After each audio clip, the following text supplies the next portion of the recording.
Alrighty guys, welcome back to Star Wars Review. Today I'm reviewing a Star Wars issue 19, Dangerous Turn, which was written by Charles Soule with art by Marco Castiello. It was released on December 8th, 2021. So yeah, and then I thought it was another great issue. It starts to kind of focus more on Luke again, which you see him trying to find like Jedi artifacts and whatnot. At the start of the issue, we see him with the mostly reunited Rebel fleet. We see a little bit of Mon Mothma and Admiral Akbar talking about, what's next for Rebellion and whatnot. We see Leia talk to Luke, and she can, tell something's bothering him, which, he tells her about, R2 finding info on Jedi temples and whatnot, and, he tells her about how he couldn't fight Vader on Jakara, and now, and how he's going to have to get himself to do it someday, because, he's the only one who can, so he needs to continue his training. So Leia lets him leave and with R2 and to go continue looking for artifacts, temples, and do training and whatnot. But we then see him talking with R2, who's showing him a list of the Jedi temples and whatnot, which he once again talks to R2 about Vader, learning how to face Vader, talking about Vader sensing his fear and kind of how to control that and whatnot. But he also says that he wishes Yoda would talk to him. But we then see him choose a location, and so he heads there, which we see him head to Ilum, where he finds it in a bad state. The Empire, has mined a huge chunk of it, because, Ilum will eventually become Starlight Base, or Starkiller Base. It looks like that. But Luke lands on Ilum and feels like the place was important, but now only senses pain, so he decides to leave, which we then see him go all over the galaxy, including Lothal, which he tries to find the Jedi Temple there, but he can feel its presence, but he can't find it, like it's buried underground, which, is the case because of Rebels, but he leaves, and eventually he ends up heading to the planet, Aldealum, which we saw in Soule's Vader series, but he lands at this new city, which was built after the dam was destroyed, which, once again, you saw that in the Vader series, but Luke wants to get to the top of the mountain, which is where the, kind of, Jedi temple is, but we see him try to, use a Jedi mind trick on some stormtroopers to let him get up there, but he fails, and so him and R2 go searching around, and R2, finds this panel to an old, Jedi starfighter, so they take it to this mechanic, which we learn that his name is Coley, which he then actually says this all in the issue, but he did appear in the fourth issue of the Vader series, as his parents helped the Jedi Karak and Infil'a, who was being hunted by Vader. But Coley talked about those events and how his parents died when the dam collapsed, but he made it out in the Jedi starfighter.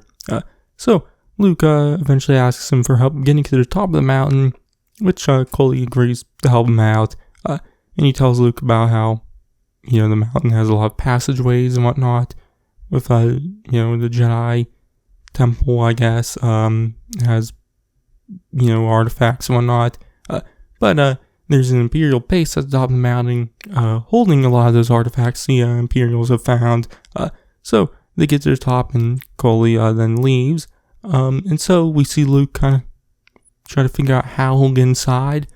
At first he thinks about just using his lightsaber and cutting down everyone, but instead he gives the saber to R2, and then he meditates on it, which we then see him walk up to the stormtroopers guarding the entrance, and he uses a Jedi mind trick, asking for the most important artifact, and unlike before, it actually works, and the stormtrooper heads off and comes back with a holocron, and so the issue ends with Luke back at his X-Wing with the holocron.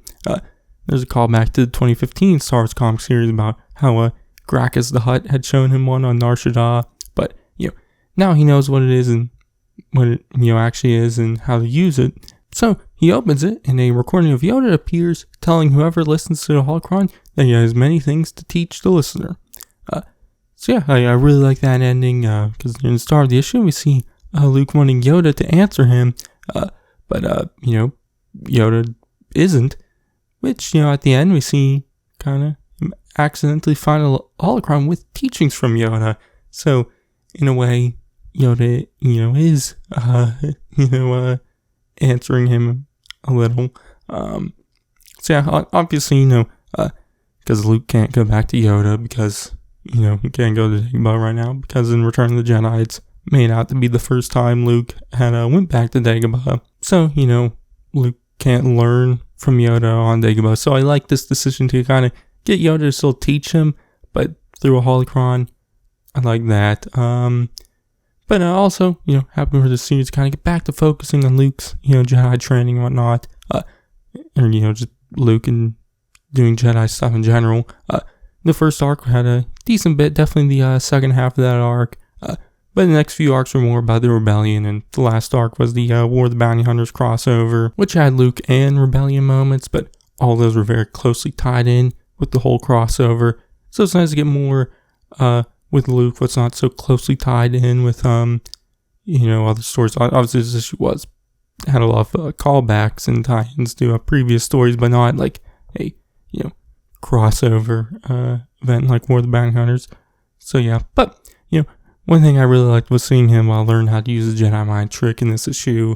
We see him fail at it, but then meditate on it, and then is able to do it. I really like that. And like I just mentioned, there's a lot of callbacks and connections to previous Star Wars stories, mainly the Soule's Vader series. Also a little mention from the 2015 Star Wars series. So, I enjoyed that. But, all in all, I thought it was a great issue. So, yeah, but my grade, I'm going to give it an A. So, yeah.